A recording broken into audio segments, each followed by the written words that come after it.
The whole idea behind foster care is to give kids a safe, stable, and temporary place to live and grow while their parents are dealing with serious problems, and to eventually reunite parents with children. But all those things are becoming harder because there are fewer foster parents available to take in these kids temporarily. So the kids are switching schools more and living further and further from their biological parents. That's today's story of the day. Support for Story of the Day comes from Pearsall Wealth Management at UBS Wealth Management USA, subsidiary UBS AG, member FINRA SIPC, 1 Broad Street, Glens Falls.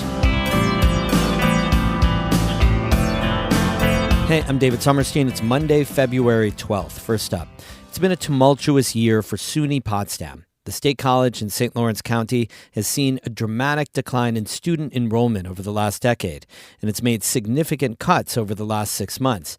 At a hearing last week in Albany, North Country Assemblyman Scott Gray asked the chancellor of the SUNY system about how it will move forward. Amy Feiereisel reports. In September, SUNY Potsdam announced a downsizing plan to make up a $9 million deficit. It's eliminated 9 degree programs since then. In late January, the school cut 7 staff positions. Those cuts have had a big impact on the local North Country community, says State Assemblyman Scott Gray. Gray represents the 116th district, which covers much of St. Lawrence and Jefferson counties. I've got a community that sits here with tremendous uncertainty. That's Gray last Thursday at a higher education public hearing on next year's budget proposal. He was questioning SUNY Chancellor John King Jr. He said prisons and higher ed fuel the local economy. The SUNY system in St. Lawrence County represents about 1,500 jobs, right? $93 million in payroll. So are we committed to making sure that these college campuses do not fail? The chancellor responded, yes. On Potsdam, we are committed to Potsdam's long-term success. He said SUNY Potsdam's downsizing plan is in place to ensure the college's future. Gray also asked about a SUNY-wide plan for dormant buildings, like the ones at SUNY Potsdam, which he called non-performing assets. Do we know what the burden is to the individuals by campus? Is there any idea of taking over some of these fallow structures so SUNY campuses can focus on their mission, which is educating students, educating young adults, and not necessarily worrying about empty structures? King responded by asking Gray to follow up and said he would like to work with local legislators on the issue. King also acknowledged empty buildings as a drain on campus resources. You know, there are certainly campuses like a Potsdam where there are buildings that, given the reduced enrollment, they're just not in use. And I think the challenge for those campuses, as you described, is they're spending money to heat them, to preserve them, but there's no students inside. Those empty buildings reflect the 40% decline in enrollment at SUNY Potsdam since 2010. Amy Feiereisel, North Country Public Radio. A beloved butcher and smokehouse in the southern Adirondacks has officially joined the state's Registry of Historic Businesses. Oscars in Warrensburg specializes in smoked meats, cheeses, and mustard. Once a year, Denise Losi of South Colton drives 2.5 hours through the mountains to get there. I'm a big fan of smoked meats.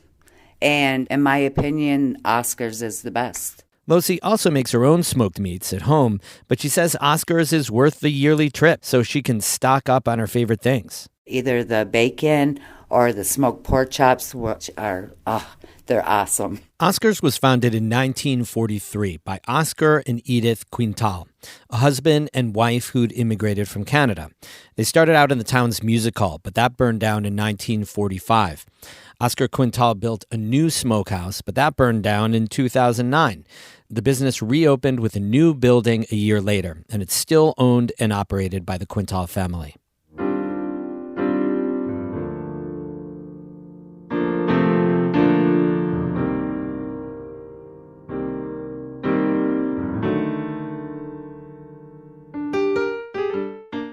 In recent years, fewer people in St. Lawrence County have been signing up to host foster kids. An agency that works in multiple North Country counties says it's seeing a similar problem across the region. And fewer foster parents can mean more challenges for foster kids. Lucy Grindon reports. About 200 children are in foster care in St. Lawrence County right now. Half are staying with relatives, some are in group homes, and about a third are staying with certified foster parents. But the county's been struggling to recruit new foster parents. Joe Sieber is the Department of Social Services commissioner. We do educational sessions for prospective foster parents to come and learn about things, and we're just not getting as many people showing up. And fewer people showing up means fewer applications. Sieber says the number of kids entering foster care stays pretty consistent month to month, but fewer people are applying to be foster parents. The department's been trying to recruit more, but Sieber says it can be difficult to publicize the need. When you have the largest landmass county east of the Mississippi River, with one of the smallest populations, people are pretty spread out. Some foster care placements are facilitated by foster care agencies. Megan Bador is a program manager with Fostering Futures, an agency that serves hundreds of children, mostly in St. Lawrence, Jefferson, and Lewis counties. Bador says they've been seeing a similar problem across the areas they serve. We've lost probably about a third of our foster homes in St. Lawrence County, actually across the region, if you will, in the last year. We don't have the homes that we need necessary to place the influx of kids that we're now seeing. Bador says the decrease was partly due to a rush of adoptions that came after the height of the COVID pandemic. Some automatically upon adoption say, this is what my family needed, and at this time we're going to close our home. But then, when new kids enter foster care, if there aren't local foster parents available, Bador says the agency has to place the kids farther away from their homes, and that can create a lot of challenges. You're disrupting, everything that child knows. Like established relationships with friends, teachers, and therapists. Bador says every disruption sets a child back about a year in school. Keeping kids in their district is a priority, but it's not always possible. And there's another problem. Bador says moving kids farther away from home also makes it harder for their birth parents to see them. It's not healthy to place a child in a car for a 2-hour transport one way to come see their parent here, and then 2 hours back for a 1-hour visit. So birth parents have to be responsible for reaching their kids. Often those parents are relying on others to be able to facilitate that visitation. And visitation can't occur if the birth parent can't get there. Bador says Fostering Futures needs more foster parents everywhere, so more kids can stay closer to home when they need care. Potential foster parents have to pass background checks, but Bador says there's no right or wrong type of foster household. A 2-parent home, a child may do well in. We may have a child who does well in a 1-parent home. Working or stay at home. Again, there's no filter, if you will, in regards to what a foster parent needs to be before they become a foster parent. Bador teaches free classes through Fostering Futures to help people decide if fostering would be right for them. In St. Lawrence County, Social Services Commissioner Joe Sieber says his department is trying to spread the word about the need for more foster parents.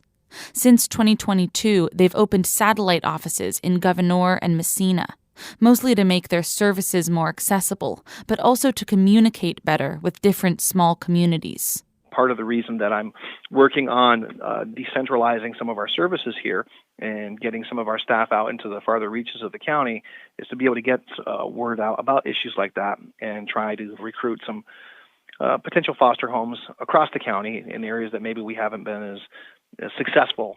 Sieber says the ultimate goal is always to help kids stay with their families by making sure that families have what they need to make a healthy, stable environment.